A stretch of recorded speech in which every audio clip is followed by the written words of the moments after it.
Bonjour, alors aujourd'hui nous sommes bien fin mai et puis non on n'est même pas fin mai, on est début juin, on est le 1er juin hein.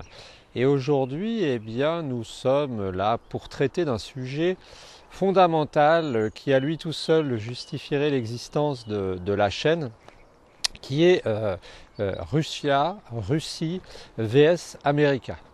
Alors Russie vs America c'est quelque chose de fondamental d'important actuellement parce qu'en fait ce qui se passe c'est que le monde, le sort du monde va se jouer dans les quelques années qui vont suivre là. La probabilité est faible que ça arrive, heureusement, infini décimal j'espère, mais on pourrait assister à une confrontation entre la Russie et les États-Unis. Une confrontation qui existe déjà sous formes diverses, hein, que ce soit cyber-confrontation, que ce soit aussi parfois diplomatique, mais qui pourrait prendre la tournure malheureusement d'une confrontation nucléaire, qui serait la fin des haricots pour l'humanité sans doute. Alors, pourquoi est-ce que je dis ça? Eh bien, c'est pas pour inquiéter, la probabilité est faible, mais on assiste en permanence à des tensions. Alors, quand on est comme moi et qu'on écoute les commentaires, les commentateurs, qu'ils soient des militaires, qu'ils soient des politiques, eh bien, on a l'impression que il y a deux blocs là, comme à l'époque de la guerre froide qui s'opposent, le bloc russe, le bloc américain, et qu'entre les deux, eh bien, on n'a pas de, comment expliquer, on n'a pas de possibilité de trouver un accord. Hein. Alors chacun y va de son explication. J'entendais quelqu'un qui disait l'autre jour que c'était évident quand on voyait une carte du pôle que c'était pour s'assurer la route du pôle. Moi, ça ne me paraît pas évident du tout. La personne faisait référence à Carthage et Rome qui se battaient pour la Méditerranée. Hein. Bah, moi, je pense que on peut, alors je ne suis pas politologue, hein, je ne suis pas sociologue non plus, mais on peut avancer simplement deux manières de voir les choses, deux manières de se comporter, deux manières de logiciels différents et puis des intérêts communs dans les deux camps à finalement être capable de se déchirer potentiellement. Alors ne me faites pas dire ce que je n'ai pas dit. Je n'ai pas dit qu'on va avoir une guerre nucléaire. Je dis simplement que nous sommes dans une situation très particulière dans la mesure où jusque-là, eh bien, les tensions entre les blocs s'exprimaient sous forme de guerre, hein, que ce soit la première, la deuxième guerre mondiale, et que depuis la guerre froide, eh bien, on n'a plus la possibilité de ça. Alors, à l'époque de la guerre froide, ce qui s'est passé, c'est qu'en fait, on avait deux blocs, bien entendu, mais on avait tout un tas d'états dominos satellites qui servaient de fusibles. Hein. Quand ça s'est passé en Corée, quand ça s'est passé à droite, à gauche, eh bien on avait chaque grand entre guillemets qui armait les petits et qui permettait de mener une lutte et une dépense. Finalement, la guerre froide s'est assez facilement résumée à une sorte d'épuisement, de jeu d'épuisement qu'ont joué les États-Unis et qui a fait basculer l'Union soviétique et puis maintenant on est à l'époque de la Russie. Alors moi j'aborde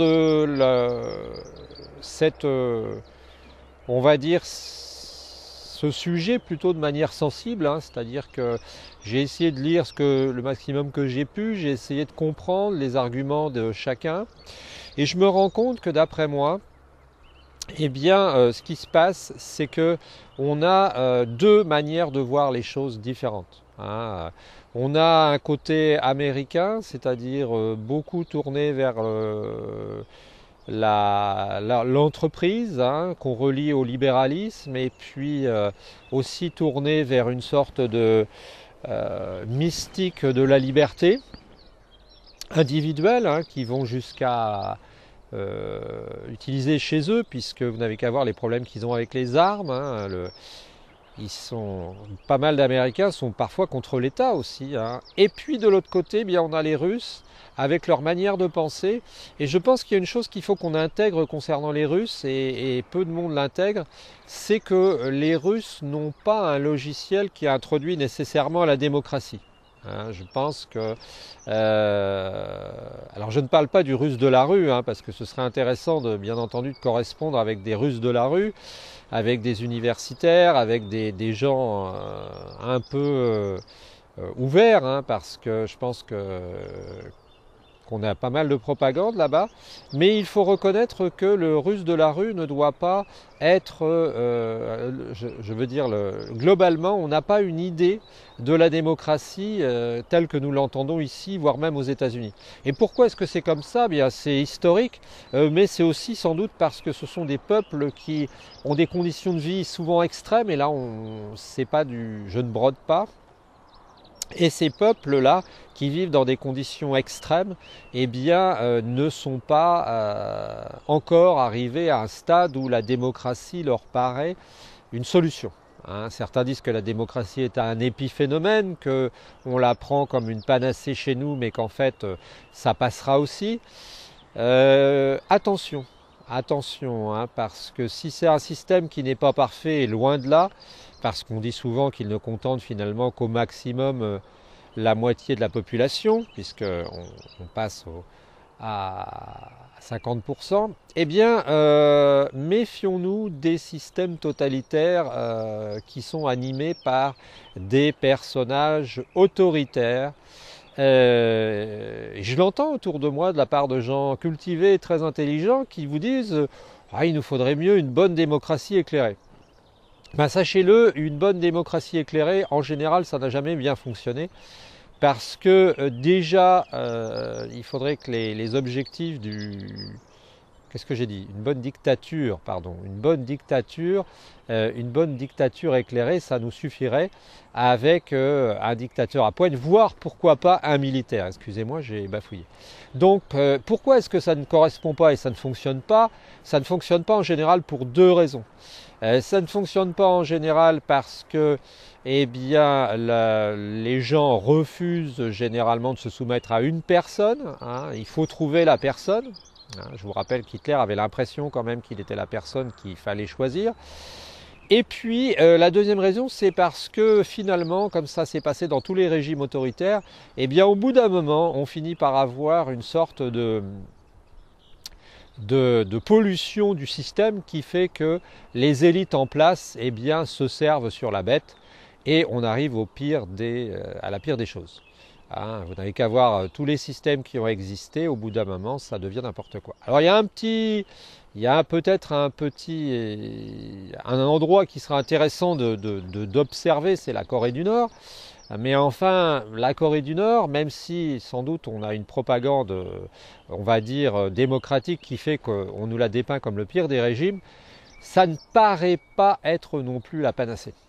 Donc, finalement, on est en quête de systèmes qui puissent fonctionner. La chose qu'on n'intègre pas sans doute en Europe non plus, c'est que les Russes ont éprouvé divers systèmes, hein, ont essayé beaucoup de systèmes, et que finalement, eh bien, ils ne sont pas au même niveau que nous. Hein. Donc les Russes sont... On ne peut pas comprendre, je pense, certaines façons dont les Russes se comportent si on n'est pas russe parfois, hein, parce qu'on n'est pas dans le même endroit, parce qu'on n'a pas les mêmes repères culturels. Voilà, donc ça c'est très important. La chose aussi qu'il y a, c'est que de chez nous, je pense qu'on a aussi souvent une propagande anti-russe. Hein. On a une compréhension très morcelée de ce que peut être la Russie. Et ça n'aide pas, hein, ça n'aide pas à fonctionner. Finalement, si vous voyez ce qui se passe ici, puisque nous sommes à Omaha Beach, tout près, les plages sont à 5 km, quelque chose comme ça, eh bien vous vous apercevez que nous avons glorifié les Américains, mais que mis à part chez eux, dans leur pays, les Américains n'ont pas tellement, les Russes veux-je dire, n'ont pas tellement montré les sacrifices qu'ils avaient faits. Hein, parce que qu'on le dise ou non, qu'on le veuille le dire ou non, si les Russes n'avaient pas été sur le deuxième front pendant le D-Day, eh bien les Américains n'auraient sans doute pas débarqué et ça ne se serait pas passé si bien. Pourtant ici et partout, nous vivons avec l'idée que l'Amérique a libéré le monde et que les Russes n'y étaient pour rien. Alors à chaque fois on nous renverra l'accord qu'il y avait eu entre les Russes et Hitler, c'est vrai aussi. Mais disons qu'on vit aussi dans un monde un peu où les informations ne sont pas vraiment très claires. Alors qu'est-ce qu'on peut penser maintenant? Bien, on peut penser qu'il faut vraiment faire des efforts de diplomatie pour arriver à rapprocher les deux points de vue, pour arriver à faire que les citoyens comme nous, qui sommes des citoyens lambda, puissent faire entendre leur voix, parce qu'on a l'habitude de nous dire qu'on n'y peut rien, qu'on ne comprend rien. Certains vont même jusqu'à dire que l'affaiblissement officiel de l'Europe fait que les Russes nous voient comme des gros doudous incapables et que si nous continuons, ils fonceront sur les territoires du Nord, de l'Est. Il faut réfléchir à tout ça, il faut essayer de se documenter, il faut écrire à son président de la République, il faut écrire à ses députés, voir son maire, essayer de créer des groupes de réflexion et puis se dire que finalement, au fond des choses, tous les hommes sont sans doute les mêmes et que l'aspiration des mères de famille, l'aspiration des pères de famille, c'est de voir grandir leurs enfants, de les voir vivre correctement. Et qu'aucun des deux systèmes, s'ils sont en opposition farouche et catégorique, eh bien, ne paraît fiable pour réussir à régler ce problème. J'ai l'espoir, bien entendu, qu'on s'en sortira, mais c'est quelque chose de difficile. Voilà. Très difficile, c'est très important que vous apportiez vos commentaires parce que vous voyez que je n'ai pas pris parti, je ne fais pas partie de Sputnik, je ne suis pas payé par le KGB et ses descendants pour apporter une image, on va dire, plus ouverte de la Russie. Mais ce que je veux dire simplement, c'est que les choses ne sont pas aussi simples. Peut-être pas aussi simple qu'une Amérique qui ne veut que notre bien et qui vise avant tout à nous libérer, et une Russie qui veut que notre mal et qui viserait avant tout à nous asservir. Les choses ne sont pas aussi simples que ça et j'attends vos commentaires par cette belle journée. N'hésitez pas à devenir abonné, à vous abonner. N'hésitez pas non plus à mettre un pouce bleu pour nous aider à être référencés. Et puis voilà, je vous souhaite une bonne journée sur ce sujet un peu sérieux qui, à lui tout seul, suffirait à expliquer la création de la chaîne. Bonne journée.